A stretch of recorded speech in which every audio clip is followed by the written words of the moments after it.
Na Aruba, a autoridade aponemang arriba uma soma total de 1,6 milhão. Arriba 1,6 milhão florim, pero se trata aqui de uma soma que estava na euro. Se trata aqui de mais que 800 mil euros, com um passageiro estava viajando for de Suriname para Miami via Aruba com Suriname Airways.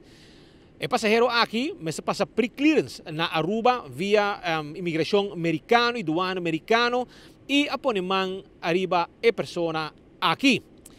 Ministério Público a pactima kaya ding mesora. Informação que nós temos que arriba já viernes, 12 de abril último, estava um passageiro na aeroporto internacional Reina Beatrix, que estava viajando de Suriname para Miami. A autoridade não reparar, acaba com a pessoa aqui, estava mais viaja entre Suriname e Merca com quantidade hope grande de cash.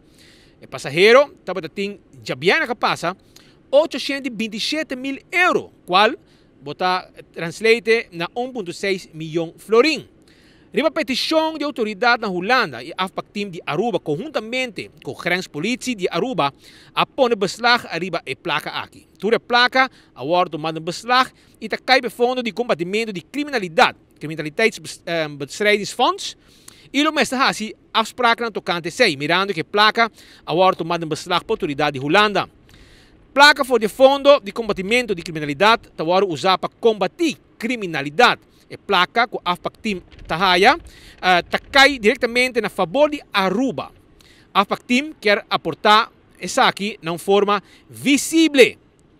A AFPAC-Team tem cooperação entre o Ministério Público, Corpo Policial de Aruba, Aduana, FIOT e também DEM, Departamento de Imposto. E nesse caso aqui, RST, etc., MOT, tudo está envolvido. Crime não por rindi. Maneira de conhecer, a suma que você viajar com ele, tem um total de 10 mil dólares. Se você passa a suma aqui, você tem problema com a justiça se não agarrado. E nesse caso aqui, não tem mais que 10 mil dólares, mas houve mais que 10 mil dólares. Um valor de 827 mil euros, se você cambiar na florim, está 1,6 milhão florim. Não está para pedir atenção. Provavelmente, hora que nós temos uma situação assim aqui, a pessoa não está distanciada de placa, e não está fora do lugar de liberdade. Provavelmente, esse aqui é o caso também, porque o Ministério Público não a confirmar nenhuma detenção.